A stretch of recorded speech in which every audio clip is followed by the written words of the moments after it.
Hi, John Kormanik, head coach at John R. Kormanik Coaching. And today I'm here to talk about the power of stepping away. Yes, stepping back, and why that ability and that action is an advantage in your leadership, will help your firm grow. Um, yeah, so here we go. Again, as always, 25 minutes. I will honor your time.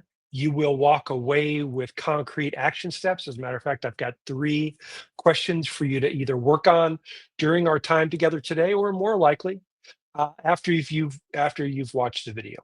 So let's step right in. The power of stepping away. Why strategic absence makes you a better leader. Let me ask you this question. When was the last time you truly stepped away? Now, I'm not talking about working remotely. I do that a lot. I am geographically independent. I work remotely. As a matter of fact, my next trip, I leave tomorrow and I'll be working in Germany and Portugal. But that is not vacation, that is working remotely. So I'm talking, when was the last time you truly stepped away? No email. Oh, no email, no phone calls from the office. You were able to totally unplug and not ignore your business, but be in a different strategic thinking space. So, when was the last time that that happened? For me, it was a few months ago. I was on vacation. I did not take my laptop.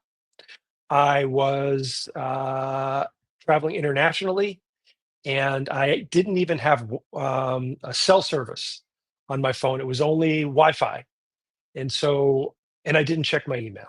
I had my team taking care of that. When was the last time you truly stepped away? Here are the three lies. I'm a big fan of lies, right? There are five lies in my book, Break the Law. I'm a big fan of lies because they indicate what we tell ourselves that isn't true. It's just a story that we create. So there are three lies that we tell ourselves about stepping away from our business: our law practice, our teams. Lie number one: time away is lost. It goes down the drain, it passes by, it's not used, it's lost, and we can never get it back. Now, I'm a big believer in the fact that time is our most valuable asset. It is the thing that, number one, we don't know how much of it we have. Number two, we can never make any more. We're going to find out today that time away is not lost. It's a solid investment. Number two, there's no ROI when I'm not working. Well, there's a couple of things to unpack in that statement, right? Number one is ROI. What are potential ROIs when you are not on the hamster wheel, not in the doing, but in a different space? And what does work mean for you now that you've built a law firm and you're stepping into the CEO role? What does work actually mean for you? That's the question, right? And number three, the third lie: being gone has a negative impact on my image with my team and my status with them or in the community, right? My image with opposing counsel, my image with the court. Uh, it has this negative impact. That's a lie that we tell ourselves. So let's dive into these three lies and do a little bit of work along the way. Insight number one: time away is not lost, it is invested. What do I mean by that? Well, let's take a look at an example. Does anybody know who this guy is? I'll give you a second. Yeah, I think you're probably, if you haven't recognized him yet, you will now. It's that guy. It's Bill Gates. And he began his habit, his ritual of think weeks back in the 1980s when he was the CEO of Microsoft. Even before that, probably. So these began in the 1980s by going to his grandmother's house to get away and think. He would just go to his grandma's and think. And over time, those think weeks evolved and he became more isolated with no visitors allowed. Nobody could come and visit him. He was truly on his own so that he could unplug from the day to day and step back and think strategically. He did this 2 times a year, 2 weeks per year while running Microsoft. Now, if you tell me that you don't have the time that he had as the CEO and chairman of Microsoft, well, there's potentially another story that you're telling yourself that might not really be true. I think what he did was he recognized the value. And for him, they are invaluable. He still does them today. He still does think weeks today. During those think weeks, he didn't forget about his business. He operated and thought about it in a different way, from a different level. He thought about it strategically instead of in the day to day decision making where we engage, the prefrontal cortex and we're doing executive functioning things instead of stepping back and taking a 30,000-foot view.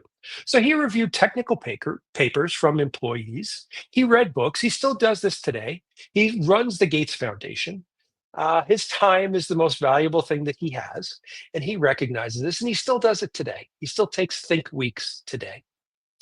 And out of those think weeks for Microsoft and for the world came Internet Explorer. He came up with the idea of Internet Explorer. Now think about it what you want. It may not be the best, internet device in the world, internet access device in the world, but it's cutting edge. It was cutting edge when he came up with it. And the tablet PC. Those things were the product of Bill Gates's think weeks because he was able to step off the hamster wheel or the treadmill and really expand his horizons, expand his viewpoint. It's so important to get off the hamster wheel, get out of the weeds, and look at your business strategically. Think weeks. Time is not lost when you step away. Now, a quick question for you. Jot this down, or if you're watching the recording, come on back or pause it, right?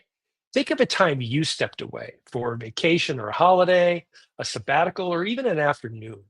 What clarity did you gain?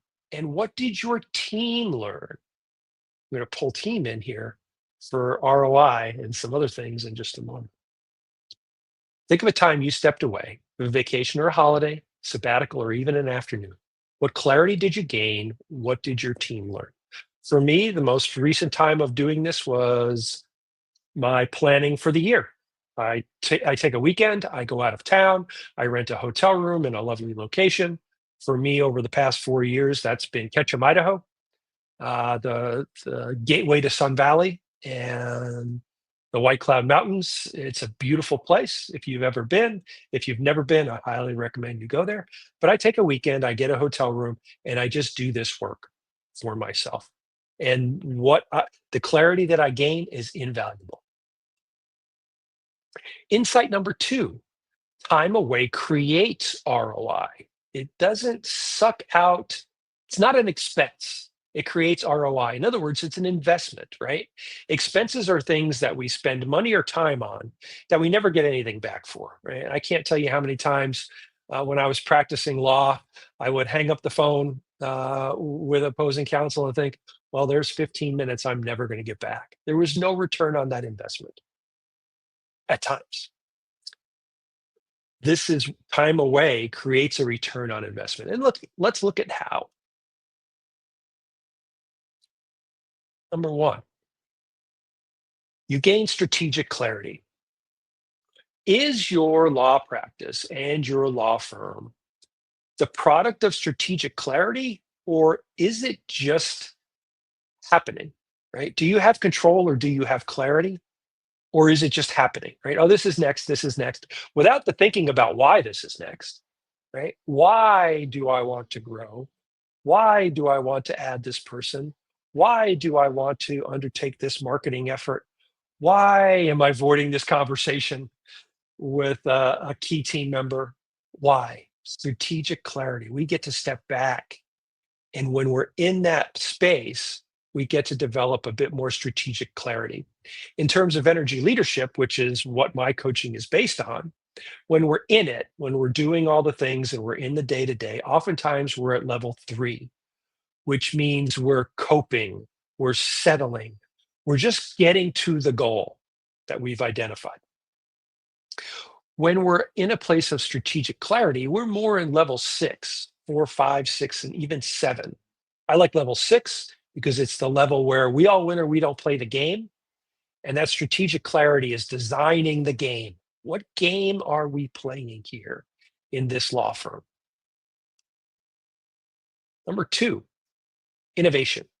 We think differently. Think Internet Explorer, think the tablet PC, think um, changing a system or having a system iterate because it works, but it's not the best, right? Rick Rubin's, and I agree with him, says human beings are generally lazy.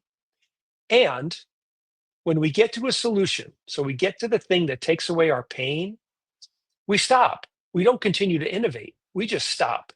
It doesn't mean the system that we've settled on is the best, is optimal. It just means that it takes away our pain. And so we stop. Stepping away allows us to be in that innovative space and take a holistic view of our systems and our law firm and ask the hard questions. Is this the best way to do the thing? Or is it just a way that we've settled on? You become an expert delegator when you step away for any period of time, any period of days, whether it's, 2 days or a business week or a month. You have to be a better delegator because your law firm, the machine won't run unless you're a good delegator. And so it improves your ability to delegate and your team grows. They learn not to rely on you for the stuff they ought not be relying on you for. Your team ought not rely on you for everything. If that's the case, then you haven't led them appropriately and you are the bottleneck because you've only got 168 hours in your week. So you can't be there for your team all the time. Your team learns not to rely on you, right? So for you, it's strategic clarity and innovation. That's for you and your law firm, your business, your overall trajectory, whether you're this rocket ship or whether you're just this jalopy. And then delegation and team growth is you and your team. And finally, firm resilience. If something doesn't go according to plan, your team is going to figure it out. Now, if it's mission critical, right? If the rocket ship's going to explode, your team has to have a way to get a hold of you. I'm not saying you can drop totally off the grid. Maybe you can. Maybe you have a chief operating officer or someone in that role. Uh, but if it's not mission critical, if the rocket ship's not going to blow up, then your team's going to fall down and get back up, right? They're going to fail or come up short, and they're going to learn from it, and they're going to get back up, and they're going to continue forward because they have to, right? That's resilience. It's coming up short, learning from it, and moving forward. It's another word for growth mindset. Another question for you. Pause the video or write this down and think about it after if you're watching live. Identify one tangible ROI your firm or company could realize if you were less in the weeds for 7 days. What becomes possible? This is not a throwaway question. It's not something that you should answer in 15 seconds. This is something that you ought to sit with. Identify one tangible ROI your firm could realize if you were less in the weeds for 7 days. What becomes possible? Insight number 3, time away propels evolution. Here are some common fears about stepping away, right? This is, what will they think of me if I actually take a vacation? What will the court think of me? What will opposing counsel think of me when I say, you know what, I'm not available that week. I'm not available that day or that week. That is my time away. That is my strategic thinking retreat. What will your team say? Right? But the number one fear is loss of control. If I'm not there, it will all fall apart.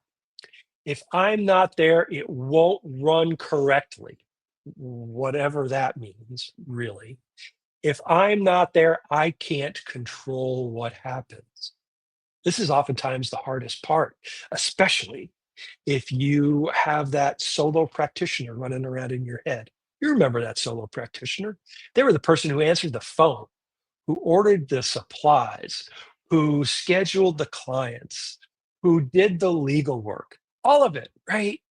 And when you step back and you've built something different here now, you are not that solo practitioner, but they're still running around in your head.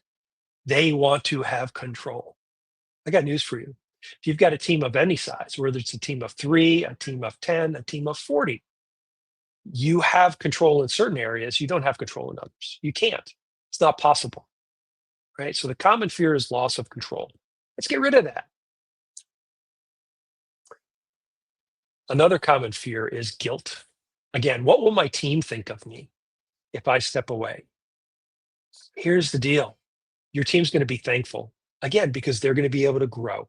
So long as you delegate properly. Remember, delegation is not abdication. You delegate properly, and they're going to be glad that you're not there. But for us, it's that self-talk. It's that negative self-talk, that limiting belief that if I'm not there, my team is going to think badly of me. So I feel guilty. Perception of disengagement, kind of the same thing.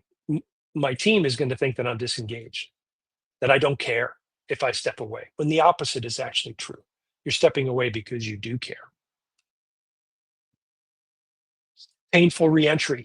The Monday after vacation, right? It's the worst, except if you actually set yourself up for success on the other end. So that's delegation. It's being able to delegate appropriately.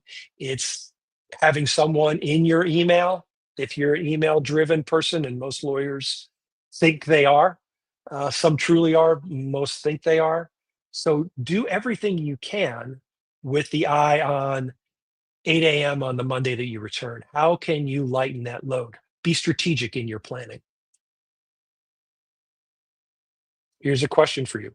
What is one sentence you could use to gain buy-in from your team for stepping away? And if you're going to gain buy-in from your team, you may as well gain buy-in from yourself too. Use that sentence for yourself. You can leverage it. You can change the self-talk. What is one sentence you can use to gain buy-in for stepping away? Mine is, I will be better and this organization will be better. I guarantee it when I come back. And then I go away and do the work to make sure that that happens. But the work is not the day to day. It's not the legal work. It's not the administration. It's not the leading your teams. It's strategic thinking. It is stepping back. So let's recap. Time away is an investment, period, full stop. ROI is unlocked by your absence. You are the bottleneck. ROI is unlocked by your absence. By stepping away, you give yourself permission to lead differently. If you step away, you're going to have to lead your team differently. You're going to have to lead yourself differently. That's just the truth. And so think about these things, right? Time away is an investment. Vacation is one thing. I'm all about vacations. I mentioned I went away and I unplugged on vacation, didn't take my laptop, didn't check my email. That's vacation. I'm talking about strategic stepping away. I'm talking about that planning, that thinking about your business in a different way. Can you combine that with vacation? Sure, absolutely. You do what works for you. Don't listen to what they say. whoever they are out there, the experts, the purported experts, the gurus. You find what works for you. ROI is unlocked in your absence for the reasons that we talked about. And by stepping away, you give yourself permission to be different. At the end of the day, your absence is not time off or time wasted. It's time invested. You get an ROI from that time. If you're a law firm founder or a managing partner who struggles with any of the lies which prevent you from stepping away from your business, and you're ready to evolve, that's the key. You have to be ready to evolve. No one can make you do this. If you're ready to evolve, reach out. I'd love to have a conversation about working together. The success of your law firm may very well depend on it. You can email me. uh, You can go to my website, reach out, and let's get a strategy session on the calendar where we can talk about some of this stuff. I can ask you 5 questions that will quite literally change your life. The 5 questions that I ask will change your life. You will have tremendous insight based on the questions that I ask in my strategy sessions. So that's it. Thank you for being here. Please, if you have the opportunity to rate the video or leave feedback, I'd love to get feedback. I am always trying to get better. I am always trying to improve, and all feedback is valuable feedback. That is simply the truth. That is what my truth. That is what I think. Thanks for being here. Again, John Kormanik at John R. Kormanik Coaching. I'll see you soon. Be well.